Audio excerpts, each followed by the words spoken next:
मैं जिंदगी का साथ नभाता चला गया, हर फिक्र को धुएं में उड़ाता चला गया।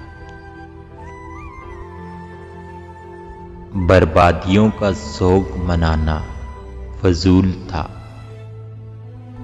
बर्बादियों का जश्न मनाता चला गया। जो मिल गया उसी को मुकद्दर समझ लिया, जो खो गया मैं उसको बुलाता चला गया। गम और खुशी में फर्क न महसूस हो जहां, मैं दिल को उस मकाम पे लाता चला गया।